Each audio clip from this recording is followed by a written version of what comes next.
चार दोस्त स्कूल में पढ़ते थे। एक दिन उन्होंने फैसला किया कि वे रेस्टोरेंट जाएंगे, साथ में बैठकर खाना खाएंगे और बातें करेंगे। वे एक छोटे से रेस्टोरेंट में गए, खाना ऑर्डर किया और हंसी मजाक के साथ अपनी दोस्ती के लम्हों का आनंद लेने लगे। बातों बातों में उन्होंने एक निर्णय लिया।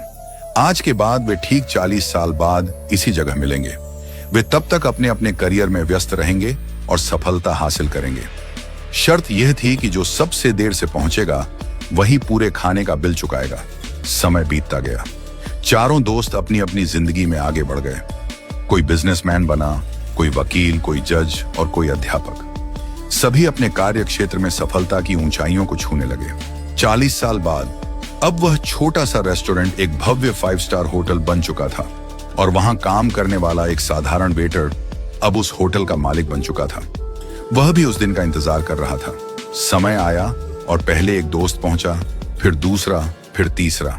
वे एक दूसरे से मिलकर बेहद खुश हुए, लेकिन चौथा दोस्त अभी तक नहीं आया था। थोड़ी देर बाद होटल के रिसेप्शन पर फोन आया। होटल मालिक ने फोन उठाया और कहा, आपके चौथे मित्र ने कहा है कि आप लोग खाना शुरू कर दीजिए, वह बस आने ही वाले हैं। तीनों ने सोचा कि शायद वह किसी काम में फंस गया होगा और सबसे देर से आने वाला वही होगा। उन्होंने भोजन किया, पुरानी यादें ताजा की, अपनी अपनी जिंदगी के अनुभव बांटे। काफी देर बीत गई, लेकिन चौथा दोस्त नहीं आया। जब बिल मंगवाने का समय आया तो होटल मालिक ने कहा, बिल पहले ही चुका दिया गया है। तीनों हैरान हुए। किसने? होटल मालिक ने जवाब दिया, आपके मित्र ने। थोड़ी देर बाद जब वे जाने लगे तभी होटल के बाहर एक सरकारी गाड़ी आकर रुकी। गाड़ी से शहर के कलेक्टर उतरे। कलेक्टर ने तीनों दोस्तों के पैर छुए और कहा, अंकल नमस्ते। तीनों हैरान रह गए। ये कौन है और हमारे पैर क्यों छू रहा है? कलेक्टर ने नम आंखों से कहा, मैं आपके चौथे मित्र का बेटा हूं। तीनों अवाक रह गए। कलेक्टर ने बताया, मेरे पिता ने आप सबसे मिलने का सपना देखा था। वे बचपन से ही इस दिन का इंतजार कर रहे थे, लेकिन 2 महीने पहले कैंसर से उनका निधन हो गया। मरने से पहले उन्होंने मुझसे कहा था कि अगर मैं उस दिन जीवित न रहूं तो तुम मेरी जगह वहां जाना।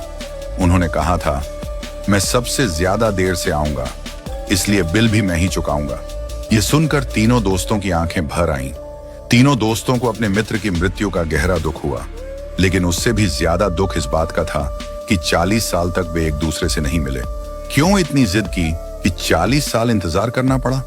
क्या फायदा ऐसी शर्त का जो दोस्ती से ज्यादा महत्वपूर्ण हो गई? आज हम भी अपनी जिंदगी में यही गलती कर रहे हैं। हम अपने परिवार, रिश्तेदारों और दोस्तों से मिलने का समय नहीं निकालते।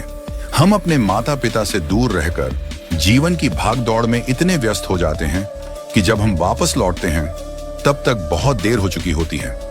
जब वे दुनिया से चले जाते हैं तो हमें अफसोस होता है, काश हमने उन्हें समय दिया होता। हमारे पास धन दौलत, ऐशो आराम, गाड़ियां और बंगले हो सकते हैं, लेकिन अगर हमारे पास अपने लोगों के लिए समय नहीं है तो हमारे पास कुछ भी नहीं है। भगवान श्री कृष्ण कहते हैं, वसुधैव कुटुंबकम, यानी पूरी दुनिया एक परिवार है। इसलिए पैसा कमाने से ज्यादा रिश्ते कमाने पर ध्यान दें। जो वक्त बीत जाता है वह कभी वापस नहीं आता। वक्त का दान सबसे बड़ा दान है।